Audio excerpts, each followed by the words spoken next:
दोस्तों, हिंदू धर्म में मंदिरों में भगवान की पूजा का अलग ही महत्व है। देश के विभिन्न मंदिरों में स्थित अलग अलग देवी देवताओं की पूजा करने के लिए भक्तजन दूर दूर से आते हैं। हमारे देश में कई ऐसे मंदिर हैं जिनके चमत्कारों और रहस्यों के आगे आज का वैज्ञानिक युग भी नतमस्तक हो जाता है।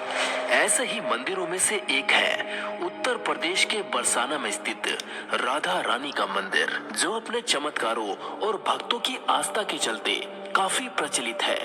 आज हम बरसाना में स्थित श्री राधा रानी के इस भव्य मंदिर से आपको अवगत करवाएंगे, इसलिए इस वीडियो में अंत तक हमारे साथ बने रहिएगा। तो चलिए ज्यादा समय न गवाते हुए शुरुआत करते हैं आज के हमारे इस वीडियो की। लेकिन दोस्तों, वीडियो शुरू करने से पहले एक बार सच्चे दिल से कमेंट में राधे राधे जरूर लिखिएगा और ऐसे ही सनातन मंदिरों से जुड़ी जानकारी के लिए हमारे चैनल को सब्सक्राइब जरूर कीजिएगा। नमस्कार दोस्तों, एक बार फिर से स्वागत है। दोस्तों, जैसा कि आप जानते हैं कि वृंदावन भगवान श्री कृष्ण की बाल लीलाओं का केंद्र माना जाता है, जहां भगवान कृष्ण और राधा रानी के हजारों मंदिर स्थित हैं, जो हिंदुओं के लिए एक प्रमुख धार्मिक नगर है। वृंदावन को लेकर ऐसी मान्यता है कि यहाँ के निधि वन में आज भी रात्रि में भगवान श्री कृष्ण रास रचाने आते हैं। यहाँ कुछ मंदिर ऐसे हैं जहाँ आग जलाने के लिए आज भी माचिस का प्रयोग नहीं किया जाता, बल्कि मंत्रोच्चारण के द्वारा अग्नि प्रज्वलित की जाती है। इसी तरह बरसाना भी राधा रानी के नाम से जुड़ा है। बरसाना वृंदावन से लगभग 44 किलोमीटर दूर स्थित है। बरसाना में ही एक पहाड़ी पर स्थित है लाडली जी का मंदिर, जिसे राधा रानी का महल भी कहा जाता है। ये लगभग 250 मीटर की ऊंचाई पर स्थित है और इस मंदिर में दर्शन के लिए सीढ़ियां चढ़कर जाना पड़ता है। दोस्तों, इस मंदिर को लेकर कई धार्मिक कथाएं प्रचलित है। आइए अब जानते हैं इस मंदिर से जुड़े कुछ रोचक तथ्य। माना जाता है कि इस मंदिर का मूल रूप लगभग 5000 साल पहले भगवान श्री कृष्ण के परपौत्र राजा वज्रनाभ द्वारा स्थापित किया गया था और कलयुग के शुरुआती दौर में यह मंदिर खंडर में बदल गया था। तब प्रतीक नारायण भट्ट द्वारा इस मंदिर की खोज की गई और 1675 ईस्वी में राजा वीर सिंह द्वारा इस मंदिर का पुनर्निर्माण करवाया गया। दोस्तों, इस मंदिर के निर्माण में लाल और सफेद रंग के पत्थरों का प्रयोग किया गया है, जो कि राधा और कृष्ण के प्रेम का प्रतीक माना जाता है। राधा रानी का जन्म कृष्ण जन्माष्टमी के 15 दिन बाद भाद्रपद मास की शुक्ल पक्ष की अष्टमी को हुआ था, इसलिए ये दिन बरसाना के लोगों के लिए बेहद महत्वपूर्ण है। पौराणिक मान्यताओं के अनुसार बरसाना ही राधा रानी का निवास स्थान था, इसलिए इस पर्व पर इस मंदिर में राधा रानी की विशेष पूजा की जाती है और दूर दूर से भक्त यहाँ राधा रानी के दर्शन के लिए आते हैं। दोस्तों, ये मंदिर जिस पहाड़ी पर स्थित है उसे बरसाना का माथा कहा जाता है।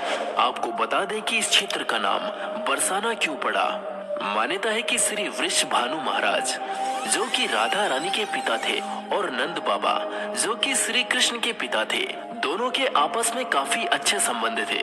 श्री नंद महाराज जब गोकुल में निवास करते थे, तब वृषभानु महाराज गोकुल के निकट ही रावल गांव में निवास करते थे। रावल गांव में ही राधा रानी का जन्म हुआ था। फिर जब श्री कृष्ण की सुरक्षा के लिए नंद महाराज गोकुल से यमुना नदी पार करके नंद गांव में आकर निवास करने लगे, तब वृषभानु महाराज भी रावल गांव से नंद गांव निवास करने लगे। श्री वृषभानु महाराज ने जिस पर्वत पर निवास किया था, आज उस पर्वत का नाम भानुवट पड़ा, जिसे ब्रह्मगिरी पर्वत के नाम से भी जाना जाता है। उनके इस गांव में निवास करने के कारण ही इस गांव का नाम बरसाना पड़ा। दोस्तों, बरसाना नाम अपने आप में अद्भुत है, जहाँ श्री कृष्ण और राधा रानी की कृपा हमेशा बनी रहती है। यहाँ जो भी आता है श्री कृष्ण और राधा रानी की भक्ति के रस में डूब जाता है। ये स्थान इतना रहस्यमय है कि यहाँ आपको कदम कदम पर श्री कृष्ण और राधा रानी के प्रेम का एहसास होगा। यहाँ आए भक्तों को एक परम शांति का एहसास होता है और भक्त ना चाहते हुए भी राधा रानी की भक्ति में डूबकर राधे राधे का जयकारा लगाते हैं। इसके अलावा बरसाना की होली अत्यधिक प्रसिद्ध है, क्योंकि यहाँ लठमार होली और लड्डू मार होली खेली जाती है, जो कि पूरे भारत में नामिक है। लठमार होली में नंदगांव से लोग बरसाना आते हैं और बरसाना की महिलाएं उन पर लठ मारती है। क्योंकि श्री कृष्ण नंदगांव से ही बरसाना गोपियों के साथ होली खेलने आते थे और उसी समय से ये लट्ठमार होली का प्रचलन जारी है। इसके अलावा लड्डू मार होली में लाडली जी के मंदिर से लड्डू की बारिश भक्तों पर होती है, जिसे भक्त राधा रानी का आशीर्वाद समझकर ग्रहण करते हैं। इसके अलावा बरसाना के श्री लाडली जी के मंदिर को लेकर ऐसी भी मान्यता है कि इस मंदिर में दर्शन करने से भक्तों को परम शांति का एहसास होता है। यहाँ भक्तों के रोंगटे खड़े हो जाते हैं। इस मंदिर में अनेकों भक्तों ने कई सारे चमत्कारों को महसूस किया है। कहते हैं कि बरसाना श्री राधा रानी की कृपा के बिना नहीं जा सकते। यही कारण है कि लाखों लोग वृंदावन पहुंचकर भी बरसाना धाम नहीं पहुंच पाते।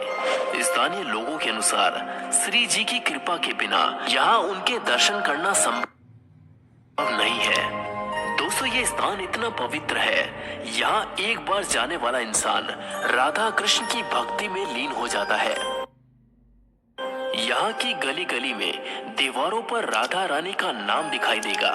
दोस्तों, यदि आप भी बरसाना दर्शन करने गए हो या फिर जाना चाहते हो तो कमेंट बॉक्स में राधे राधे अवश्य लिखिएगा, ताकि जल्द ही श्री जी की कृपा आप पर बरसे।